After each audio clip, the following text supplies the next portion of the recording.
Aujourd'hui, lors de cette table ronde, effectivement, il y a beaucoup de partenaires qui sont présents. C'est une chance parce qu'on a l'occasion d'échanger avec effectivement les fabricants, les distributeurs. Il y a un focus sur l'activité en général, l'activité de nos métiers. Je trouve qu'on a un déficit très important de connaissance de notre profession, en sachant qu'on a un rôle qui est fantastique normalement dans le cadre du projet gouvernemental qui est de faire de la rénovation énergétique dans le cadre du plan climat. Et donc moi, le fait de participer à cette table ronde, c'est de prendre conscience tous ensemble de ça.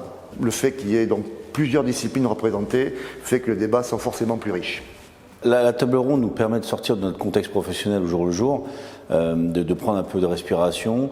Je pense qu'il y a toujours des visions communes, de servir nos artisans, de servir nos clients finaux le mieux qu'on puisse. Donc, le virage digital, les problématiques de déchets, les problématiques effectivement de la RT 2020 va nous obliger à nous transformer. Je trouve que c'est du coup très intéressant parce que c'est complètement transversal et nos problématiques sont reliées et impactent le marché. Il y a un artisan en plus qui utilise les réseaux sociaux en fait pour exister et effectivement après il y a la CAPEB, la partie aussi plus sur le développement durable, etc. qui est là. On m'a bien laissé la parole et ça j'ai beaucoup apprécié parce que c'est pas souvent le cas. Donc c'est vraiment un espace de débat où les gens peuvent parler sans être jugés. Et c'est agréable parce qu'on a vraiment l'impression qu'on est entendu. Et en fait, je me rends compte que c'est un vrai point d'accès pour que tout le monde puisse parler de ces différentes filières et qu'on puisse trouver un point commun. Et du coup, une orientation. Ce qui me paraît être un atout très intéressant dans ces tables rondes, c'est justement la multiplicité des métiers. Puisqu'on va parler développement digital, on va parler REP, environnement, et les intervenants choisis sont qualifiés pour bien nous alimenter. Et les échanges, selon les avancées des différentes sociétés présentes, nous permettent d'avoir des échanges très constructifs. On est dans un monde qui bouge, qui va très très vite.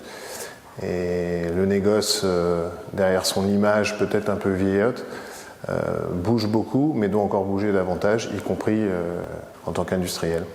Donc là, pour le coup, la table ronde qui nous réunit aujourd'hui est fondamentale et il ne faut pas que parler, mais il faut agir et c'est agir surtout en commun.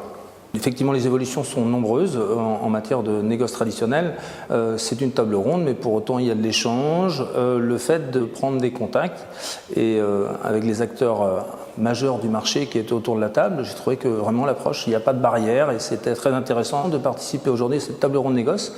On s'enrichit au contact des autres. Notre 5e table ronde négoce confirme le fait que c'est un événement et que les gens aiment beaucoup se rencontrer parce que c'est un lieu de dialogue et d'échange qu'ils n'ont pas ailleurs.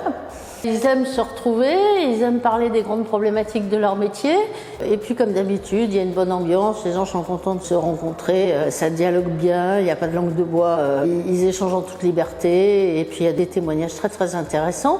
Vous pourrez retrouver le compte-rendu complet de la table ronde négoce dans le Bricomac de novembre en avant-première de Batimat. Et en attendant, on vous dit à l'année prochaine pour la 6e table ronde négoce.